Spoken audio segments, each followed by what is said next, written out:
नमस्कार, period second year third paper. और आज हम लोग अपने रिवीजन के अंतर्गत जो टॉपिक लेंगे वो है पाठ्य सैगामी क्रियाओं के गठन में कठिनाइयाँ। मतलब कि जो विद्यालय के अंतर्गत पाठ्य सैगामी क्रियाएं चलाई जाती है उसके अंतर्गत कठिनाइयाँ किस किस प्रकार की आती है।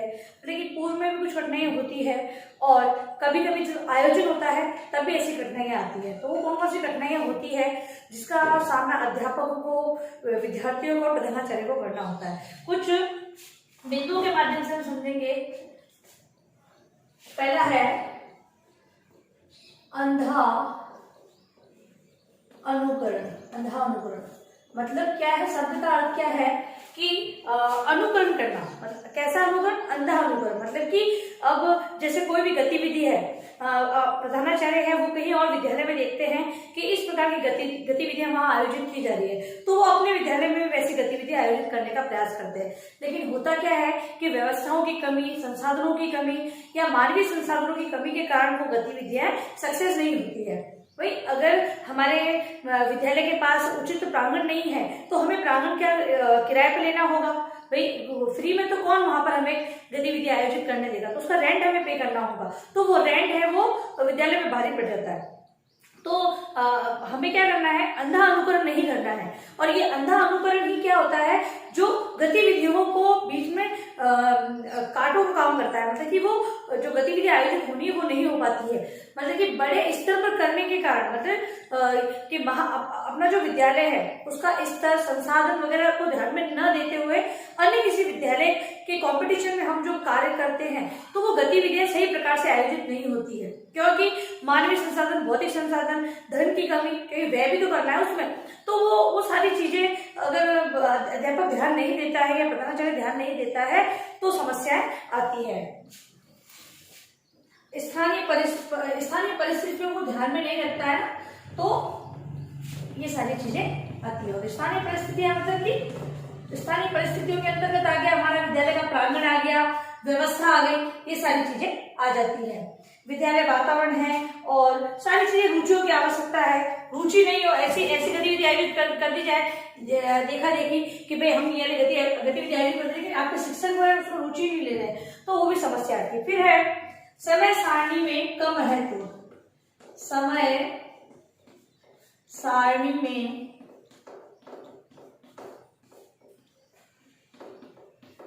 कम महत्व।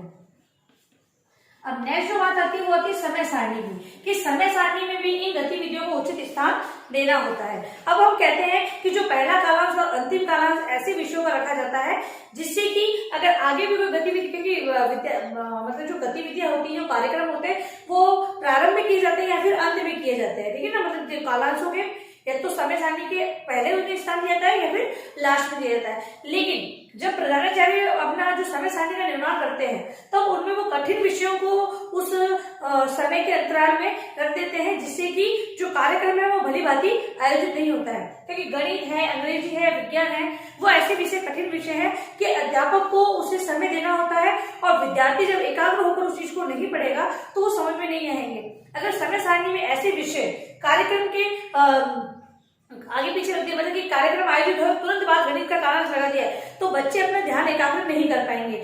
या फिर लंच के तुरंत बाद लगा दिया जाए गणित का कालांश, तब भी बच्चे खाना खाकर आए, खेल कूद किया उन्होंने, तो वो आकर ध्यान पूर्वक वो नहीं पढ़ पाएंगे। इसीलिए जो समय सारणी है उसके अंतर्गत उचित स्थान दिया जाना चाहिए। मतलब कि जो कालांशों की व्यवस्था है, मतलब कि बच्चों का जो खेल का कालांश है वो इस समय दिया होना चाहिए कि जब कोई गतिविधि विद्यालय में आयोजित की जाए तो कोई समस्या उत्पन्न नहीं हो। लेकिन होता यह है कि प्रधानाध्यापक है वो समय सारणी की तरफ गतिविधियों को न देखते हुए समय सारणी का निर्माण करता है, तो इससे समस्या सामने आती है। नेक्स्ट है साधनों का अभाव। साधनों का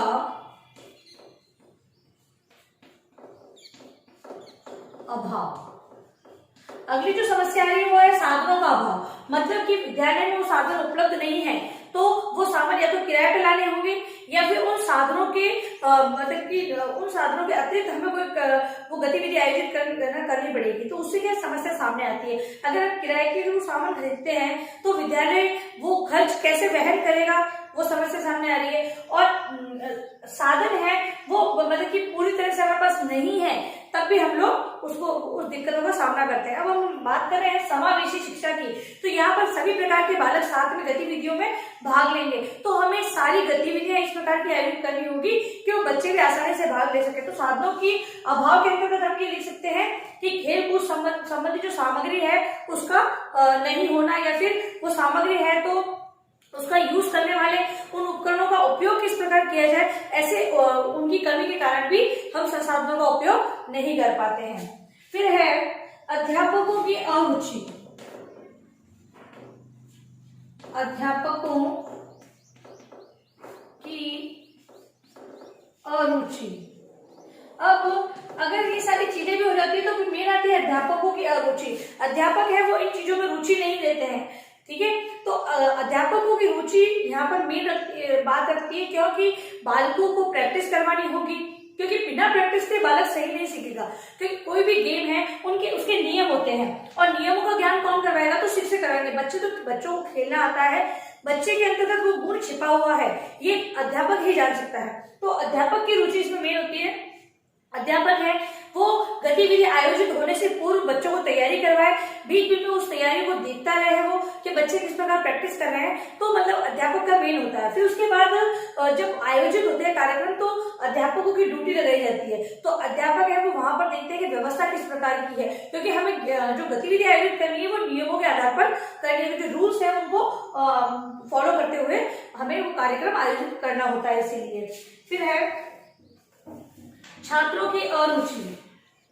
छात्रों की अरुचि। अब छात्रों की अरुचि किस किस प्रकार से हो सकती है, तो पढ़ाई के कारण बच्चे समझते हैं कि बिना कार्यक्रम में भाग लेंगे तो हमें तैयारी करनी पड़ेगी, तैयारी करनी पड़ेगी तो हमारा जो पढ़ाई का कार्यक्रम है वो बीच में डिस्टर्ब हो जाएगा, हमें अपने तैयारी के लिए समय देना होगा, तो हम काला सफेद नहीं कर पाएंगे, हमारा होमवर्क अधूरा रह जाएगा, हमारा क्लास वर्क अधूरा रह जाएगा। तो इस प्रकार से बच्चे हैं वो सोच रखते हैं। और मेन चीज रहती है हमारी जो परीक्षा प्रणाली है, परीक्षा के अंतर्गत हम ये रखते हैं कि जो बच्चा अच्छे नंबर ला रहा है तो उसी की ओर हम ध्यान देते हैं। तो जो गेम खेलने वाला बालक है, भले ही वो पढ़ाई में कमजोर है, लेकिन वो बालक खेल कूद में आगे हो सकता है, किसी कार्यक्रम, किसी गतिविधि, म्यूजिक में हो सकता है, मतलब अलग प्रकार की गतिविधि में उसका हुनर हो सकता है। तो हम जो परीक्षा प्रणाली को ज्यादा महत्व देते हैं कि परीक्षा में बहुत अच्छे नंबर लाना, खेल कर तुम क्या करोगे, परीक्षा में अच्छे नंबर लाना, तो बालक है वो हतोत्साहित हो जाता है, इसीलिए बालक के अंदर अरुचि उत्पन्न होती है। तो अरुचि है वो शिक्षक भी उनमें उत्पन्न कर सकते हैं, वो अपनी पढ़ाई के प्रति ज्यादा सजग होते हैं, तब भी ये अरुचि होती है। तो विद्यार्थियों के अंतर्गत विभिन्न प्रकार की अरुचि के कारण भी ये गतिविधियां में कठिनाई उत्पन्न होती है। फिर है परीक्षा केंद्रित शिक्षा प्रणाली। परीक्षा केंद्रित शिक्षा प्रणाली। परीक्षा केंद्रित शिक्षा प्रणाली मतलब कि हमारे यहाँ सतत और व्यापक मूल्यांकन को माना जा रहा है कि सतत और व्यापक मूल्यांकन होना चाहिए, जिससे कि बालकों ने कितना सीखा है, कब सीखा है, बालक कब नहीं सीख रहा है, ये सारी जानकारी हमें उस मूल्यांकन से प्राप्त होती है। तो परीक्षा केंद्रित शिक्षा प्रणाली ये इन गतिविधियों में कैसे कठिनाई उत्पन्न करेगी, तो जैसा कि मैंने बताया कि बालकों में अरुचि उत्पन्न हो रही है। क्यों हो रही है कि परीक्षा में अगर नंबर कम आते हैं तो अध्यापक उनको बिल्कुल हीन दृष्टि से देखते हैं, उनको बार बार हतोत्साहित करते हैं, तो इस कारण बालक है वो अरुचि उत्पन्न करते हैं। तो वही बात है कि परीक्षा के अंतर्गत मार्किंग के बाद हर चीज को यहाँ पर अंकन दिया जाता है। बालक अगर मान लो कक्षा में अच्छा, क्योंकि बालक का जो पूरा रिजल्ट उसकी लिखित परीक्षा से नहीं माना जाता है, बालक का व्यवहार कैसा है, बालक अनुशासित है या नहीं है, उसके आधार पर मार्किंग की जाती है। तो यहाँ पर एक अध्यापक उनकी मार्किंग कम कर देते हैं, तो बालक ये समझता है कि मैं हमेशा पढ़ाई में ध्यान लगाऊं और मेरी परीक्षा होगी, तो परीक्षा में पूरा अपना फोकस रखता है और इन गतिविधियों में भाग नहीं लेता है। तो जब बालक भाग नहीं लेंगे तो ये गतिविधियां किनसे करवाई जाएगी, इसीलिए तो परीक्षा केंद्रित प्रणाली होने के कारण। इसके अलावा जो पेरेंट्स है, अभिभावक है, वो भी बच्चों पर यही मतलब कि ये बर्डन डालते हैं कि आप ना परीक्षा की ओर ध्यान दें, इन गतिविधियों से क्या होगा, आप पढ़ाई करें, तो बालक है वो पीछे हटता है। तो परीक्षा के कारण, इन परीक्षा में नंबर अच्छे लाने के कारण, अपना रिजल्ट है वो फर्स्ट, सेकंड, थर्ड इसमें लाने के कारण बालक है वो इन गतिविधियों में भाग नहीं लेता है। तो तीसरी बात है कि जो गतिविधियां आयोजित की जाएगी, बालक ही भाग नहीं लेगा, तो उसको आयोजित किस प्रकार करवाया जाए। इसके अलावा इसके अलावा है अधिकारियों का असहयोगात्मक दृष्टिकोण। अधिकारियों का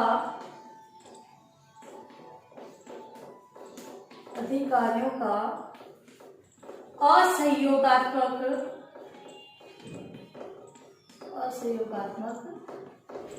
दृष्टिकोण।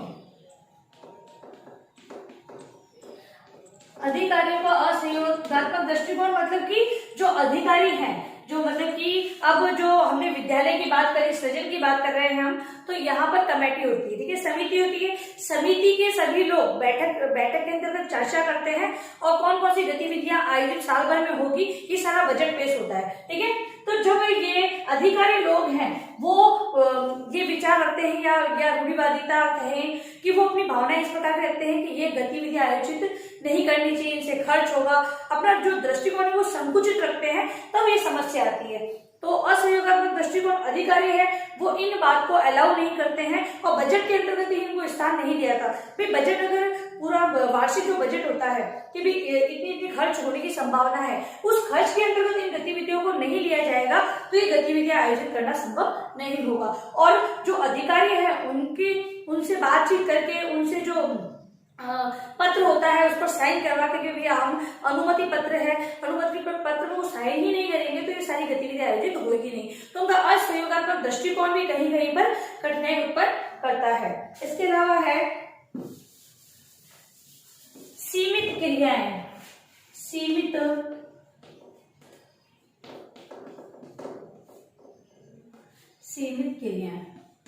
सीमित क्रियाओं से यहाँ मतलब है कि जो गतिविधियां है मतलब कि हर समय एक ही प्रकार की गतिविधि आयोजित की जाती है, तो बच्चे वो भी बोल जाते हैं और अध्यापक है उनमें भी रुचि नहीं रहती, केवल फॉर्मेलिटी कि भाई हाँ हमको ये गतिविधि आयोजित करनी है और फटाफट उस गतिविधि को आयोजित कर देते हैं। या फिर कहीं कहीं पर तो सिर्फ कागजी कार्रवाई कर दी जाती है और कह दिया जाता है कि हमने ये गतिविधियां करवाई है, और होता ऐसा नहीं है, गतिविधि कहीं पे आयोजित नहीं होती है। तो किसी भी अगर वही सीमित गतिविधियां आयोजित की जाती है तो बच्चे भी उसमें रुचि लेते हैं, अध्यापकों को भी रुचि सीमित हो जाती है और ये गतिविधियां हैं आयोजित करने में कठिनाई आती है। इसलिए समय समय पर उसके अंतर्गत अपडेट होता रहना चाहिए और नई नई गतिविधियां आयोजित करनी चाहिए। तो ये सीमित क्रियाएं जो करवाई जाती है उसके कारण भी जो अन्य गतिविधियां जो आयोजित करने में कठिनाई उत्पन्न होती है। फिर है संकीर्ण विचारधारा। अगर संकीर्ण विचारधारा की हम बात करते हैं, संकीर्ण विचारधारा में यहाँ पर अध्यापक भी आ सकते हैं, प्रधानाचार्य भी आ सकता है, अभिभावक भी आ सकता है और फिर विद्यार्थी भी आ सकते हैं। संकीर्ण विचारधारा के कारण भी इन गतिविधियों को हम विद्यालय में आयोजित नहीं करवाते हैं, या फिर हमें कहीं कहीं पर हम करवा रहे हैं तो सभी लोग इसके पक्ष में नहीं होते हैं, तो आयोजन के अंतर्गत कठिनाई उत्पन्न होती है। संकीर्ण मतलब जो संकुचित विचारधारा, जैसा कि मैंने बताया कि अधिकारियों के अंतर्गत भी ये दिक्कत आती है। समिति से अगर प्रधानाचार्य समिति से अगर परमिशन नहीं लेगा तो वो सहयोग राशि है या किसी भी प्रकार का जो भी मानवीय सहयोग है या धन से संबंधित सहयोग है वो उनको उपलब्ध नहीं करवाएंगे। तो यहाँ पर संकीर्ण विचारधारा के कारण बहुत ही कठिनाई उत्पन्न होती है। फिर है अध्यापक प्रशिक्षण का स्थान। अध्यापक प्रशिक्षण में स्थान।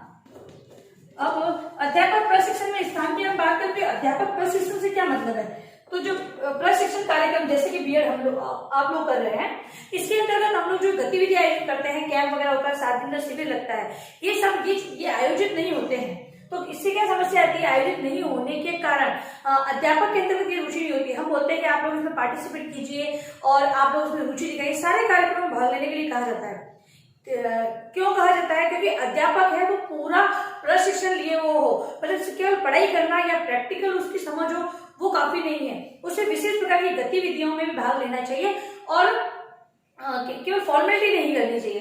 तो यहाँ पर अध्यापक प्रशिक्षण में स्थान, अध्यापक प्रशिक्षण जब दिया जाता है, बीएड है, एसटीसी वगैरह जो करवाया जा रहा है, इसके अंतर्गत जब ये कार्यक्रम आयोजित किए जाते हैं तो अध्यापक है उसमें जो प्रशिक्षणार्थी है वो उसमें रुचि नहीं लेते हैं। कोई बोलते हैं हमें नहीं आता, हम नहीं करना चाहते, ठीक है। तो उससे क्या होता है, जब उन्होंने उस कार्य को किया ही नहीं है तो उनमें उनकी रुचि नहीं होती है। और विद्यालय में जब वो आते हैं, विद्यालय स्तर पर वो आते हैं, जब उनको इस प्रकार के कार्य होता है कि आप इनको गाइड कीजिए बच्चों, तो वो किस प्रकार गाइड करेंगे? क्योंकि उन्होंने ये चीज सीखी ही नहीं है, वो प्रशिक्षण में इस चीज से अवगत हुए ही नहीं तो उनमें उनमें वो रुचि की रुचि रहती भी नहीं है। इसीलिए तो प्रशिक्षण में स्थान तो होता है, दिया होता है, लेकिन सभी लोग उसको सही तरीके से करते नहीं है, मतलब कि जो प्रैक्टिकली है वो उसका उपयोग नहीं कर पाते हैं, इसी कारण ये समस्या आती है। तो ये प्रशिक्षण के अंतर्गत स्थान दिया हुआ है, उस स्थान का उपयोग करना चाहिए। प्रशिक्षण के अंतर्गत भी ये सारी गतिविधियां हैं, उसके अंतर्गत भाग लेना चाहिए। जीतना ही काफी नहीं है, केवल उसकी समझ हमारे अंदर हो जाएगी, तभी हम जब स्कूलों में जाएंगे पढ़ाने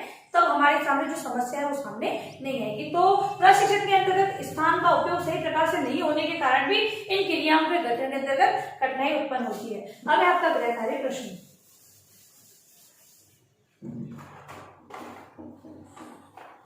गृह कार्य प्रश्न